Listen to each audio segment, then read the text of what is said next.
Dans une société où tout le monde pointe vers l'extérieur pour trouver c'est qui le coupable de tous nos malheurs, tu as besoin d'être une personne qui se revire vers soi pour savoir qu'est-ce que toi tu veux faire réellement pour reprendre 100% le pouvoir sur ta vie. C'est pas en restant dans un état de victimite et d'excusite que les choses vont bouger. Tu peux avoir du succès dans ta vie personnelle, professionnelle et relationnelle si tu le veux vraiment. Je m'appelle Christina Goulet, je suis une maximisatrice de potentiel et une joueuse de poker et j'ai appris que peu importe les cartes que tu as dans les mains, tu peux gagner.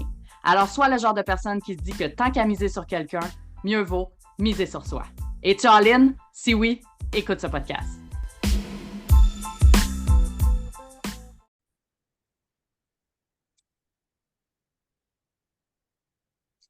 Allô Emmanuel, je te souhaite la bienvenue sur le podcast Miser sur soi. Bonjour Christina, super heureuse d'être avec vous aujourd'hui.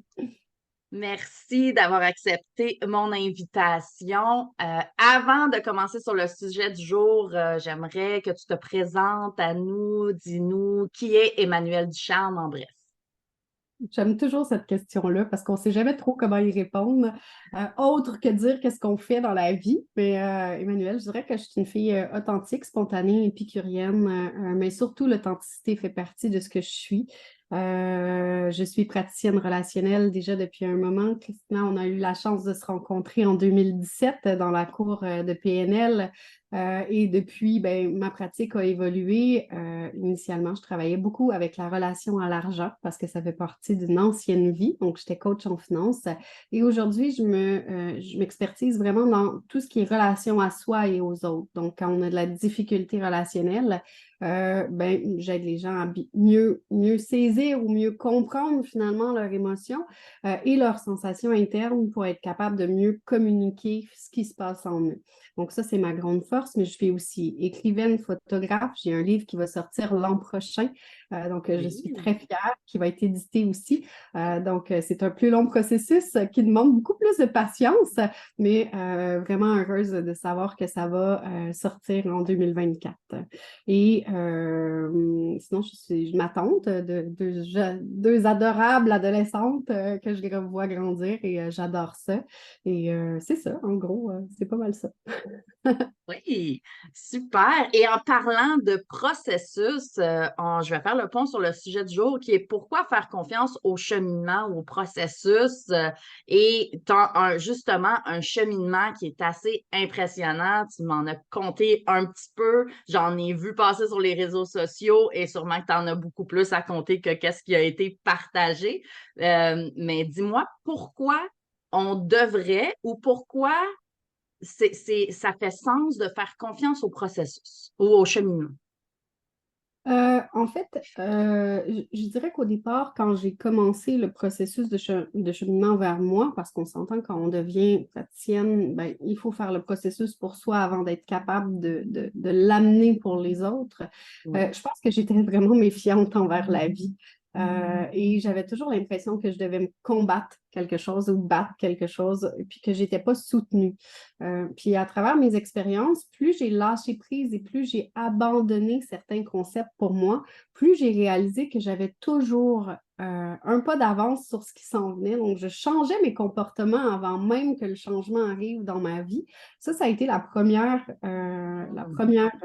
expérience que j'ai vécue et que j'ai constatée. Je disais, ah, c'est drôle, je commence à faire des gestes que je ne faisais pas auparavant, puis poups, tranquillement, pas vite, ça changeait dans ma réalité aussi. Et de voir à quel point, à chaque fois que tu es mal prise, il y a des gens qui ouvrent la porte. Et ça fait du bien de s'en rendre compte. Et ça fait sens par la suite parce que tu te dis, je suis toujours connectée, même si c'est moi qui s'isole, même si c'est moi qui se rend dans une solitude, parce que des fois, on a ce fardeau-là quand on est humain, point, je pense. Là. Chaque personne Oui. peut vivre des moments de solitude ou se sentir particulièrement seule. Puis quand tu t'abandonnes, puis que tu laisses vraiment rentrer différentes choses dans ta vie, ben, tu te rends compte à quel point tu n'es jamais réellement seul et que c'est toi qui se rejette un petit peu ou qui s'exclut du monde si ça ne correspond pas à la réalité que tu as envie d'aller regarder ou à la réalité qui est devant toi. Parce qu'on est très bon pour s'imaginer une Oui. réalité qu'on souhaiterait voir arriver, puis quand ça n'arrive pas, ben c'est ça, on chigne un peu on chigne un peu comme des enfants, finalement. Oui, effectivement. Et tu as eu plusieurs expériences dans ta vie. Tu as fait plusieurs cheminements, plusieurs expériences, tu as vécu beaucoup de choses.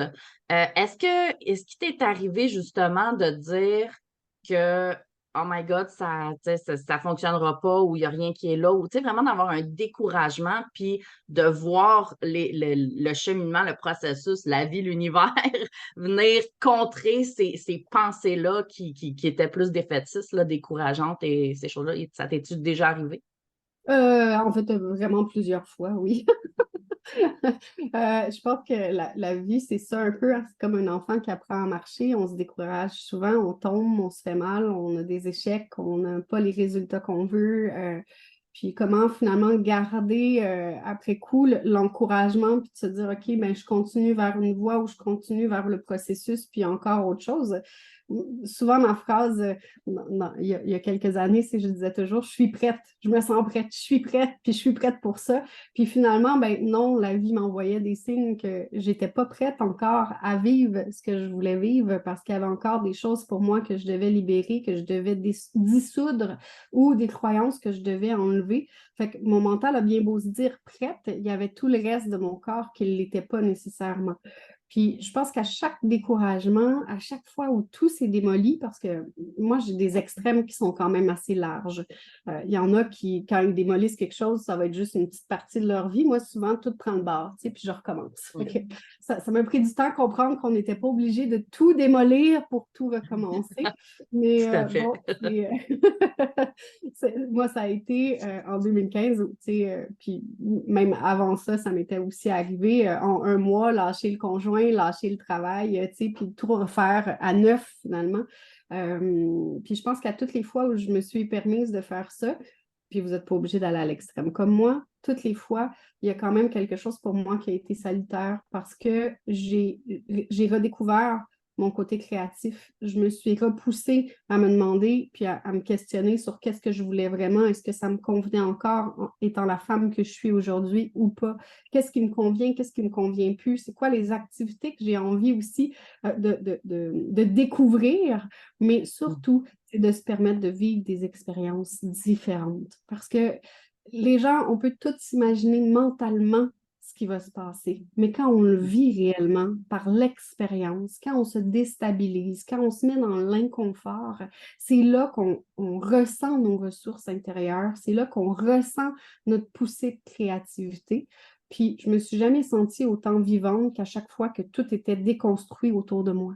Parce que justement, c'est comme si tu n'avais pas d'autre choix que de rester connecté avec ce qui est là dans l'instant présent. Puis ça nous donne une force de plus. Mais je répète, vous n'êtes pas obligé de tout casser pour être Non. allez là. Non, effectivement. Puis ce que j'entends, c'est j'entends qu'il y a un certain alignement à écouter, autant sa tête, savoir si c'est aligné avec son cœur, son corps et tout ça. Il y a un certain alignement à aller trouver. J'entends aussi qu'il y a un lâcher-prise aussi par rapport aux résultats qu'on voudrait avoir, par rapport au tout le contrôle, tout le processus qu'on voudrait contrôler, tout ça. Et le fait aussi d'explorer la zone d'inconnu, la sortie de zone de confort, d'explorer justement à l'extérieur du petit cocon connu, je vais dire, parce qu'il n'est pas tout le temps confortable, hein, mais le petit cocon connu, d'aller explorer à l'extérieur de ça, qui sont quand même des variantes assez importantes, bien, qui ont été des variantes importantes pour toi jusqu'à présent et qui sont quand même importantes aussi, je pense, pour quelqu'un qui veut entamer un processus ou qui est en plein processus justement de cheminement, de découverte de soi, d'exploration de soi, de dépassement de soi aussi, là. Oui, oui, puis des fois, je peux me permettre de partager cette information-là. On n'a pas le choix de faire des compromis ou de faire des sacrifices à certains moments. Puis l'année passée, pour ma part, je peux parler de cette expérience-là parce que ça me fait bien rire. J'ai accepté un emploi, je voulais travailler temps partiel, autre que faire du développement, puis tout ça. Puis, je suis arrivée dans un métro, dans une épicerie métro, et il y avait une madame à la porte qui cherchait des employés. Puis, je dis, ben pourquoi pas? Puis, je dis, bon, métro. Puis, je dis, OK, ça va me faire sortir. Puis, j'avais pas une grande ambition, une grande volonté de m'impliquer émotionnellement dans quelque chose d'autre, parce que pour moi, ce qui est important, en fait, c'est ma pratique, puis le lien que je rencontre avec mes clients, puis ma photo, puis l'écriture. Donc, je me suis dit, mais pourquoi pas? Et finalement, ben, j'ai fini à la boucherie. Moi qui n'a pas nécessairement une belle image ou n'avait pas nécessairement une belle image de ça. Et quand j'étais jeune, je pleurais chaque fois que tu me disais l'animal qui était dans mon assiette. Je me mettais à pleurer, je m'effondrais. Donc là, j'étais là, je vais vraiment travailler à la boucherie. Puis je ne comprenais pas pourquoi j'acceptais en fait le poste, voulant pas du tout y aller. Fait que quand je suis allée chercher la première journée mon uniforme, puis je commençais le lendemain matin, j'ai pleuré toute la journée. Quand je vous dis toute la journée, c'était à chaudes larmes. Mais il y a une grande partie de moi-même, ou peut-être le moi supérieur, qui m'a calmée intérieurement, puis qui me dit, tu sais, la valeur humaine est bien au-delà de ce que tu fais comme travail, et bien au-delà de ce que tu mets en place dans tes journées, puis vas-y pour l'expérience. Essaie. C'est pas dans mes cordes, tu sais, si on parlait de mon parcours professionnel, loin de moi l'idée de penser qu'un jour j'aurais travaillé dans une boucherie 2 jours semaine, puis finalement je me suis attachée très vite à l'équipe.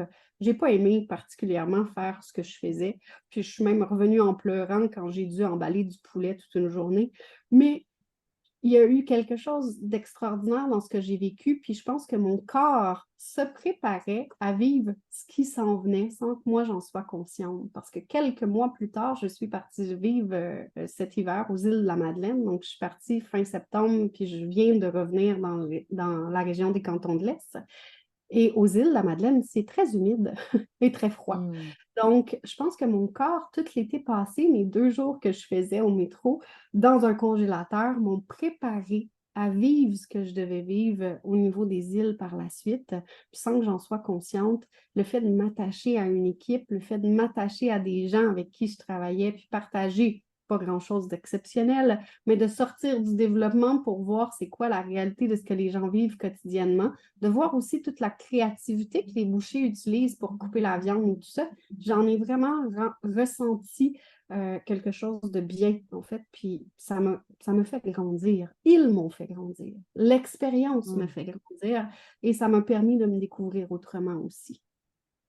Oui, puis si tu avais seulement écouté la première voix qui pleurait, ça aurait été vraiment différent. Puis tu n'aurais pas pu avoir toute cette expérience-là, tous ces enseignements-là que tu as reçus et cette préparation-là aussi à la prochaine expérience que tu allais vivre aux îles de la Madeleine.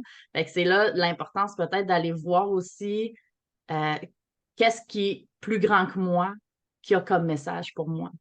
Oui, oui, Et- puis des fois, c'est pas toujours ce que le petit moi a envie de vivre ou envie de suivre, tu sais. Puis au final, ben, je pense que chaque expérience est importante à vivre, qu'elle soit désagréable ou agréable, elle est importante pour notre processus puis notre cheminement.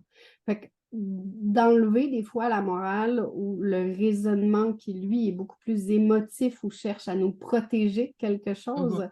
pour réellement passer les émotions, les laisser sortir, les laisser s'exprimer, mais continuer à faire confiance au chemin que j'ai ressenti quand la dame me passait le papier puis que ça a fait oui dans mon corps. Puis après ça, je dis ben non. C'est souvent après coup qu'on réfléchit. Fait que c'est le moment où on dit oui, on prend, puis après ça, on dit ben non, je veux pas ça parce que c'est l'ego qui embarque, l'orgueil, la fierté. Oui. Qui va embarquer aussi. Je suis quand même une fille fière et orgueilleuse. Donc, de dire ça, c'était hey boy, OK, mais finalement, au final, j'ai adoré, vraiment. Bon, je dis pas que j'y retournerai cette année, on s'entend, mais en tout cas, je T'as l'ai pris ce fait. que t'avais à apprendre. Oui, c'est ça. Puis je salue vraiment le courage et tout le service à la clientèle que ces gens-là font dans le service client alimentaire. Sincèrement, c'est extraordinaire ce que vous faites. Vraiment, il y a de la beauté là-dedans, il y a du plaisir, il y a une fierté de mettre les comptoirs beaux que j'ai pu découvrir. Fait que les gens donnent du cœur, puis ça fait du bien. C'est juste pas mon dada à moi, puis ce que moi, en fait, Oui. me fait plaisir à faire. Mais au-delà de ça, j'ai rencontré juste du beau monde. C'est vrai qu'il y a cet aspect-là que nous, on ne voit pas nécessairement en tant que client, Oui, qui est en arrière-plan. Puis je pense que c'est partout, en fait, partout où tout le monde a quelque chose à faire, peu importe où, peu importe quel emploi. On n'a pas toujours l'arrière du décor, tu sais, le backstage, on ne le voit pas toujours. Fait que peut-être d'avoir une certaine ouverture face à ce que les gens font, ça peut amener d'autres perspectives aussi. Puis oui. j'avais envie de te poser une dernière question. En fait, quand on fait un cheminement, des fois, on a l'impression qu'on est sur le bord du ravin. Puis on Oui. se dit, si j'avance, je saute dans le vide. Puis c'est là que la peur, les gens peuvent devenir terrorisés de faire un pas supplémentaire. Parce que c'est l'inconnu, hein? Le vide, c'est l'inconnu. On ne sait pas qu'est-ce qu'il y a après. On est sur le bord du ravin. Y a-tu juste une marche en dessous que je ne vois pas, etc. Quel conseil tu pourrais donner à ces personnes-là pour vraiment leur montrer que de faire confiance au cheminement va leur permettre justement d'aller plus loin, d'atteindre ce qu'ils veulent atteindre ou des choses comme ça qui fait en sorte que le ravin, on le voit, hein, ça ne fait pas disparaître le ravin, on s'entend. Le ravin, on le voit et on voit aussi la puissance de continuer d'avancer. Ben, dans ce que tu me nommes, je dirais qu'au départ, quand on est rendu à voir le ravin, le vide n'est pas là, mais intérieur. Fait que, je verrais ça plus à l'extrême, dans l'autre extrême, de se dire quand on se sent tomber dans quelque chose, c'est parce qu'on le sait qu'il va y avoir une vague de changement qui va s'en venir pour nous, puis c'est ce qui nous fait peur. Mais si on arrive à vraiment prendre conscience que c'est nous qui se sent vide, puis que le ravin, il est plein, lui. Donc, ça nous change la perspective, puis ça nous rajoute du courage. Mais ça demande beaucoup d'authenticité envers soi, puis beaucoup de vérité pour s'avouer qu'on se sent vide dans quelque chose, puis qu'on accepte de changer ce qui fait plus de sens pour nous. Je pense que c'est vraiment ça que je donnerais comme explication, parce que des fois, on maintient quelque chose qui nous donne plus l'impression Oui, c'est une zone de confort, mais c'est la zone, là, je cherche mes mots, hein. Mais je vais donner un exemple, ça va être plus simple. Dernièrement, j'avais repris une relation parce que je pensais que c'était encore ça que je désirais, tu vois. Puis le fait de pousser à autre chose ou de vouloir rencontrer d'autres personnes aurait peut-être pas été ce que je pensais que j'aurais eu besoin parce que de toute façon, ben, je revenais un petit peu dans quelque chose que j'ai toujours voulu. Puis finalement, ben, j'avais de la misère à m'ancrer dans mon nouvel environnement. J'avais de la misère à m'ancrer dans ma ville que j'ai choisi de venir rester. J'avais de la difficulté à voir que je pouvais vivre ici puis à m'installer. Puis quand la relation a brisé, oups, il y a une curiosité, il y a une ouverture. Mais qui est encore là? Qui que je peux rencontrer, qui va être intéressant à rencontrer, qui va m'apporter quelque chose, avec qui je vais pouvoir partager, comment je peux mettre les choses en place. Donc, d'être devant ce fait-là, fait encore conscience de dire, OK, ben, j'avais l'impression que j'allais me retrouver toute seule, mais finalement, je me sentais seule à deux. Tu comprends ce que je veux dire? Oui, tout à fait. Puis c'est Et là, très quand puissant ce on est que tu dis. là-dedans, ben, quand j'arrive toute seule, ben, je suis toute seule. Fait que vu que je suis toute seule, pouf, ben, c'est cool. Tu sais, je vais pouvoir faire d'autres choses, je vais pouvoir animer mon temps, je vais pouvoir boycotter l'ennui pour faire complètement autre chose.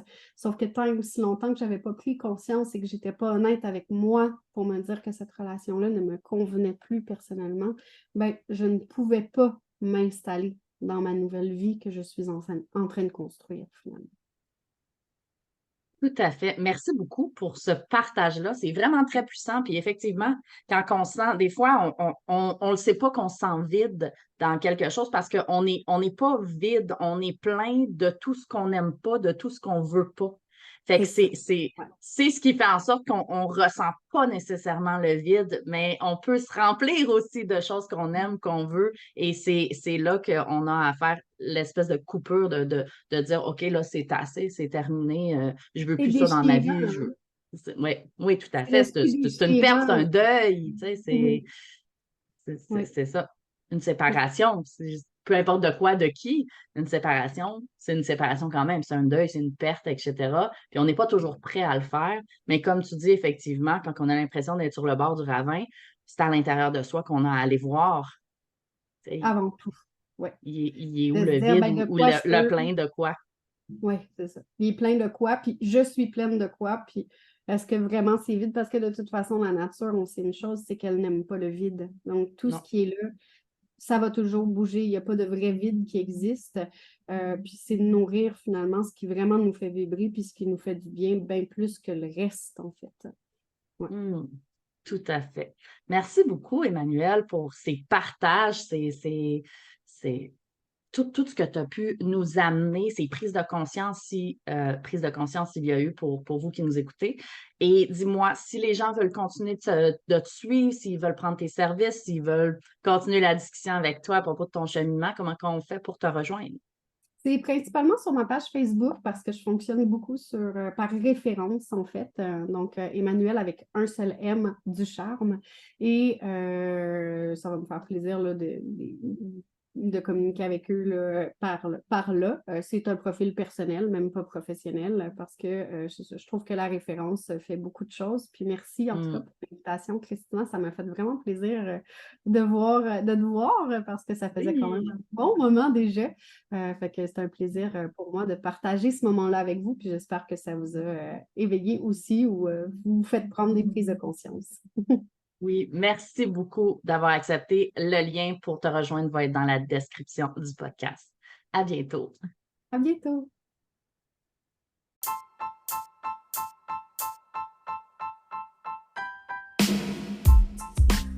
T'as aimé ce que tu viens d'entendre et t'es prêt à être all-in dans ta vie personnelle, professionnelle et relationnelle? Tu veux plus de ressources? Rends-toi au christinagoulet.com et rejoins ma communauté Facebook. Le lien est dans la description. Pour continuer de miser sur toi, assure-toi de t'abonner pour écouter le prochain épisode.